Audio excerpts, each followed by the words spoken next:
ഞങ്ങളിപ്പോൾ ചെന്നൈയിൽ സെറ്റിൽഡ് ആയിട്ട് ഏകദേശം 2 വർഷം കഴിയാൻ പോവാണ്. ഈ ഒരു കാലയളവിനുള്ളിൽ ഞങ്ങളുടെ ഫാമിലി മെമ്പേഴ്സിൽ ഒരുപാട് പേര് ചെന്നൈയിലേക്ക് വന്നു പോയിട്ടുണ്ടെങ്കിലും ഇതുവരെ കുട്ടാൻ്റെ ഏട്ടനോ ഏച്ചിയോ ഏടത്തമ്മയോ വന്നിട്ടുണ്ടായിരുന്നില്ല. ഏച്ചി പിന്നെ ഗൾഫിലായതുകൊണ്ട് വരാൻ പറ്റില്ല.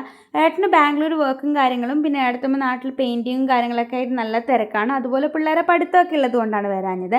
അപ്പോൾ ഈ വീക്കെൻഡിൽ ഏട്ടന് സർപ്രൈസ് ആയിട്ട് പെട്ടെന്ന് തീരുമാനിച്ചിട്ട് ചെന്നൈയിലോട്ട് വന്നു. 2 ദിവസം നിന്നിട്ട് പോകാമെന്നുള്ള രീതിയിൽ. അപ്പം ഞങ്ങൾ ഏട്ടനെ കണ്ടിട്ടും ദിവസം കണ്ടിട്ടും ഒക്കെ 2 മാസത്തിന് മേലെയായി. കാരണം ഞങ്ങൾ നാട്ടിൽ പോയിട്ട് 2 മാസമായി. അപ്പോൾ അവർ വന്നപാടൊരു പരിചയക്കുറവുണ്ടെങ്കിലും പെട്ടെന്ന് തന്നെ അവർ സെറ്റായിട്ടുണ്ടായിരുന്നു. അപ്പോൾ ശനിയാഴ്ച ഉച്ചക്കായിരുന്നു ഏട്ടൻ വന്നിട്ടുണ്ടായിരുന്നത്. അപ്പോൾ വൈകുന്നേരം നമ്മൾ എയറോ ഹബ്ബ് മാളിൽ, അത് നിങ്ങൾക്ക് വീഡിയോ കാണുന്നവർക്കറിയാം, എയർപോർട്ടിൻ്റെ അടുത്തുള്ള മാളിലേക്ക് ഞങ്ങൾ പോയി. അവിടെ പോകുന്ന വഴിക്ക് ഏതോ ഒരു VIP കാര്യങ്ങളൊക്കെ എയർപോർട്ടിലേക്ക് പോകുന്നുണ്ടായിരുന്നു. ആരാന്നൊന്നും മനസ്സിലായില്ല. അപ്പോൾ അതിനുശേഷം ഞങ്ങൾ ചെന്നൈ എയർപോർട്ടിൻ്റെ അടുത്ത് എത്തി. ഇതിനോട് തൊട്ട് മുന്നേ തന്നെയാണ് മോളുള്ളത്. അപ്പോൾ ഞങ്ങൾ മോളിലേക്ക് കടന്നപ്പോൾ അടിപൊളി ആംബിയൻസ് ആയിരുന്നു. ക്രിസ്മസിൻ്റെ ഡെക്കോറൊക്കെ ചെയ്ത് നല്ല സെറ്റാക്കി വെച്ചിട്ടുണ്ടായിരുന്നു. നല്ലൊരു ഫെസ്റ്റീവ് മൂഡ് തന്നെയായിരുന്നു. പിന്നെ അവിടെ ഒരു ഫ്ലിയ മാർക്കറ്റ് നടക്കുന്നുണ്ടായിരുന്നു. അവിടെ ഞങ്ങൾ ജസ്റ്റ് സാധനങ്ങൾക്ക് റേറ്റ് ചോദിച്ചപ്പോൾ നല്ല കത്തി വിലയാണ്.